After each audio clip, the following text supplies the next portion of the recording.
Bab 4. Implikasi rekonstruksi oleh Goris Keraf. Yang pertama, tipe-tipe perubahan fonetis.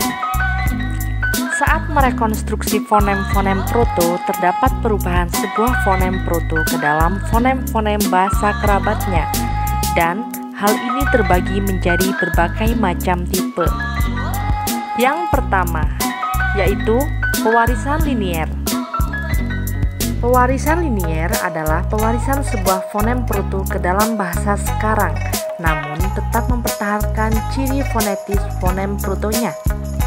Contoh, fonem Austronesia purba atau proto dalam kata ikan diturunkan secara linier dalam kata ikan pada bahasa Melayu. Yang kedua, pewarisan dengan perubahan. Pewarisan dengan perubahan adalah pewarisan dengan perubahan yang terjadi pada fonem proto dengan bahasa sekarang. Contohnya, fonem proto Austronesia purba I dan kata ikur menjadi ekor berubah menjadi fonem E dalam kata ekor pada bahasa Melayu. Yang ketiga, pewarisan dengan penghilangan. Pewarisan dengan penghilangan adalah suatu tipe perubahan fonem di mana fonem proto menghilang dalam bahasa sekarang. Contohnya, dalam bahasa Austronesia purba ada kata hubi menjadi ubi, dalam bahasa Melayu menjadi ubi. Yang keempat, pewarisan dengan penambahan. Pewarisan dengan penambahan adalah suatu proses perubahan berupa munculnya suatu fonem baru dalam bahasa sekarang. Sedangkan dalam bahasa proto tidak terdapat fonem semacam itu dalam sebuah segmen tertentu. Proses ini dikenal dengan istilah vokalisasi, yaitu penambahan suatu vokal pada suatu kata akhir yang tertutup. Contohnya dalam bahasa Austronesia purba adalah kata luh yang berarti air mata. Dalam bahasa Polinesia purba menjadi lo. Dan dalam proses lain disebut nasalisasi homorgen, yaitu penambahan sengau homorgen sebelum sebuah konsonan. Contohnya dalam bahasa Austronesia purba, pat yang berarti empat menjadi empat dalam bahasa Melayu. Yang kelima, penanggalan parsial. Penanggalan parsial atau disebut juga dengan penghilangan sebagian adalah suatu proses pewarisan di mana sebagian dari fonetis proto menghilang dari bahasa kerabat. Contohnya fonem H dalam bahasa Inggris kuno menghilang dalam bahasa Inggris modern seperti kata hiring menjadi ring. Yang keenam, perpaduan atau merger. Perpaduan atau merger adalah suatu proses perubahan bunyi di mana dua fonem proto atau lebih berpadu menjadi satu fonem baru dalam bahasa sekarang. Perpaduan ini dapat berwujud penggabungan antara satu fonem purba dengan satu ciri fonetis dari fonem lainnya. Perhatikan contoh berikut. Contohnya dalam bahasa Austronesia purba, apui yang berarti api dan binai yang berarti bini menjadi dalam bahasa Melayu menjadi api dan bini.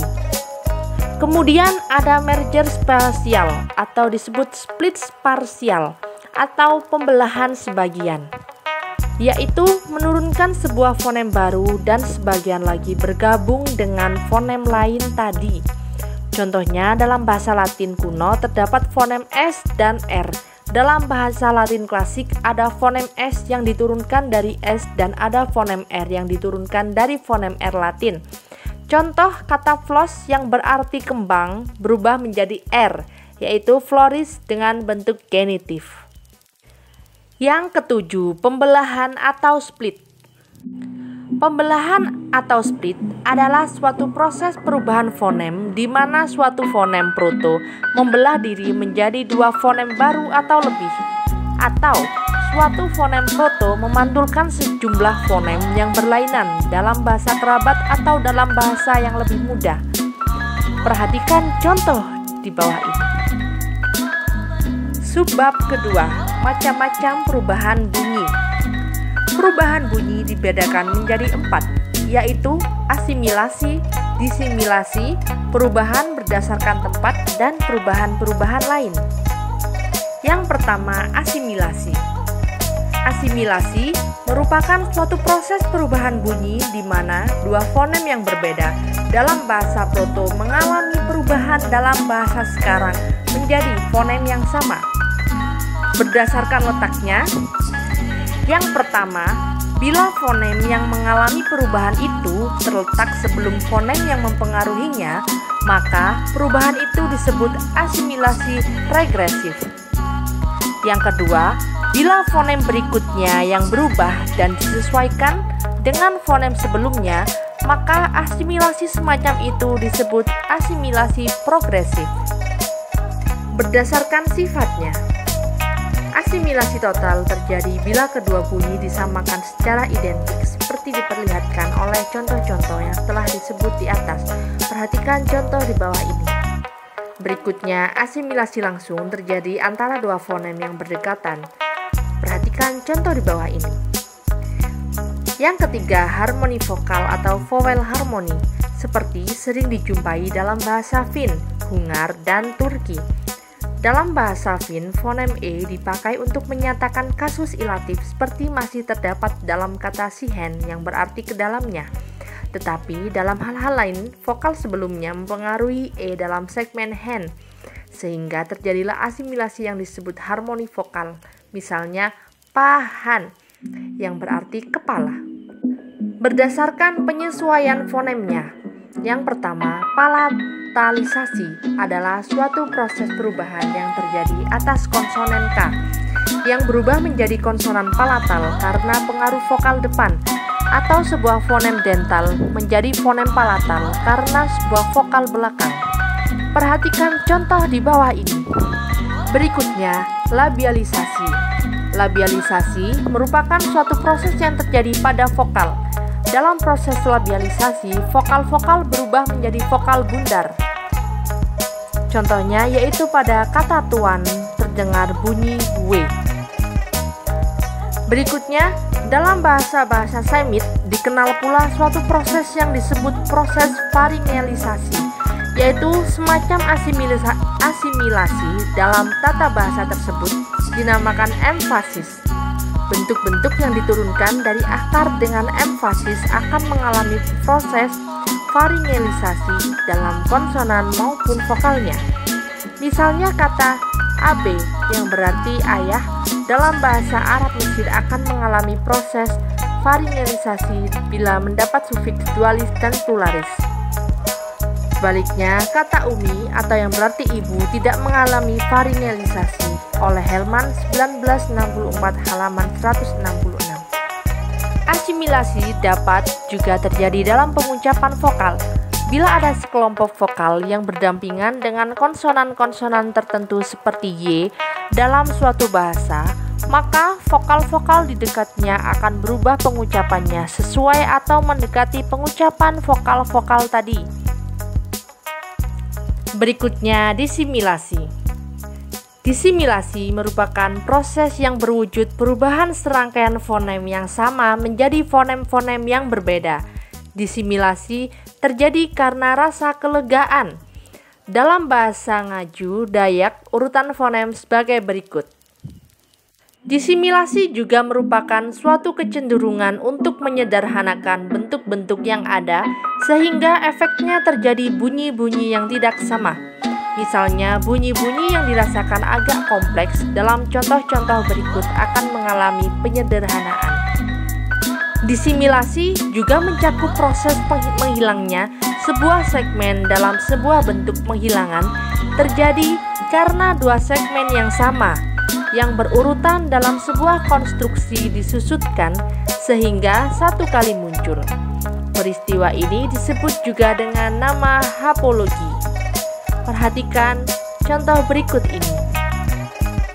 Berikutnya, perubahan berdasarkan tempatnya. Yang pertama, metathesis merupakan suatu proses perubahan bunyi yang berwujud pertukaran tempat dua fonem. Berikutnya, aferesis adalah suatu proses perubahan bunyi antara bahasa kerabat berupa penghilangan sebuah fonem pada awal sebuah kata.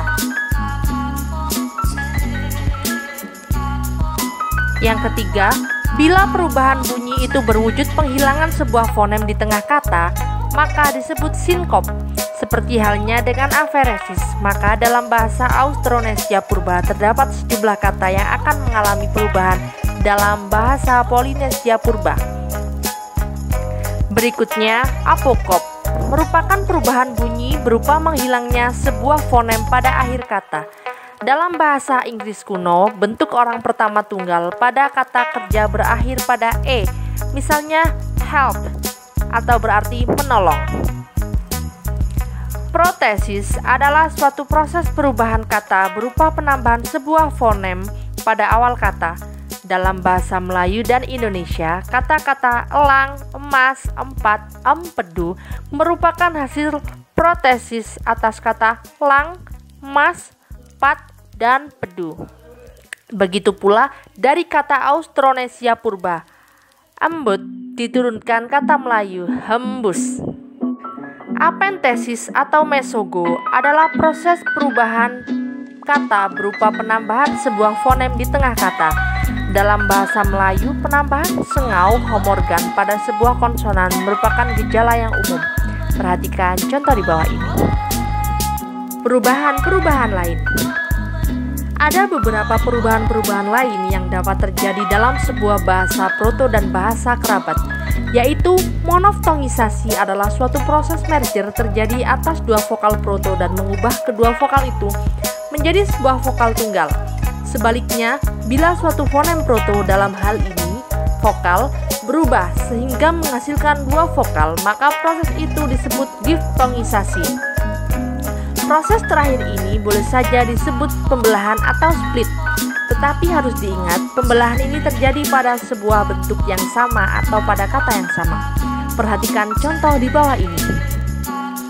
Sebuah proses lain yang mengubah bentuk kata adalah anaptiksis atau suara bakti, yaitu proses penambahan suatu bunyi pada sebuah kata untuk melancarkan ucapan. Sedangkan peristiwa perubahan yang mirip dengan anaptiksis adalah samprasarana. Istilah ini dipergunakan untuk menyebut suatu peristiwa perubahan fonem yang bersifat non-silabis, tetapi karena sonoritasnya yang paling tinggi bila dibandingkan dengan konsonan-konsonan lain yang ada di sekitarnya berubah menjadi silabis. Perubahan morfemis. Sejak zaman Yunani kuno sudah dikenal suatu proses perubahan morfemis yang sangat penting, yaitu analogi atau keteraturan dengan lawannya anomali atau ketakteraturan. Analogi merupakan suatu proses yang mengubah morf-morf atau kombinasi morf-morf atau pola-pola linguistik berdasarkan bentuk-bentuk yang sudah ada, atau menciptakan morfem-morfem baru berdasarkan morfem-morfem yang sudah ada. Perhatikan contoh di bawah ini. Suatu peristiwa perubahan lain yang terjadi karena analogi adalah perubahan bentuk yang terjadi karena percampuran antara dua bentuk yang berlainan yang memiliki bidang semantik yang berbeda. Peristiwa ini disebut kontaminasi atau perancuan. Suatu bentuk analogi yang lain adalah hiperkorek, yaitu suatu proses yang dimaksudkan untuk memperbaiki suatu bentuk yang sebenarnya sudah betul, tetapi diadakan perubahan sehingga salah. Kurilowi dan Macak mengajukan sejumlah kaidah berdasarkan prinsip linguistik umum dan hubungan antar bentuk-bentuk untuk menjelaskan terjadinya analogi dalam bahasa. Yang keempat, usia unsur bahasa. Hubungan antara sebuah bahasa proto dengan bahasa-bahasa kerabat secara metodologis bermanfaat untuk suatu tujuan lain, yaitu menetapkan usia unsur-unsur bahasa. Hubungan antara bahasa proto dan bahasa-bahasa pantulannya itu merupakan hasil observasi empiris yang menghasilkan kesimpulan-kesimpulan sebagai berikut. Yang pertama, bahasa-bahasa berubah secara teratur, sekurang-kurangnya sejauh menyangkut sistem fonologinya. Berikutnya, perubahan semacam itu dalam sebuah bahasa terjadi dalam jangka waktu tertentu. Perubahan dalam jangka waktu tertentu itu dapat dirumuskan dalam kaidah-kaidah yang berlaku bagi tiap segmen dengan tidak memandang soal makna, frekuensi, dan status gramatikal dari kata atau morfem tempat terdapatnya fonem tadi.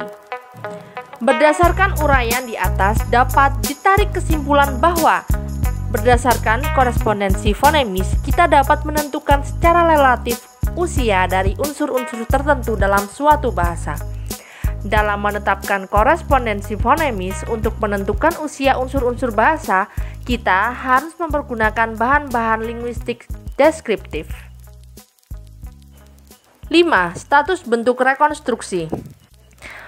Bagi setiap keluarga bahasa, bahasa proto dapat dianggap sebagai suatu bahasa induk yang khusus, sedangkan bentuk-bentuk rekonstruksi dapat diperlakukan sebagai mewakili bahan dokumentasi dari zaman sejarah. Hal ini mengingat bahwa keadaan sebenarnya barangkali berlainan dengan bentuk rekonstruksi. Bukti relasi genetis dari bahasa terletak dalam morfologi perbandingan misalnya. Perhatikan tabel yang tersaji di bawah ini. Seperti dinyatakan oleh bentuk-bentuk di atas memperlihatkan kita bahwa untuk bentuk tunggal rekonstruksi akarnya adalah ES, sedangkan untuk bentuk jamak adalah S. Terima kasih, semoga bermanfaat. Bertemu di lain kesempatan.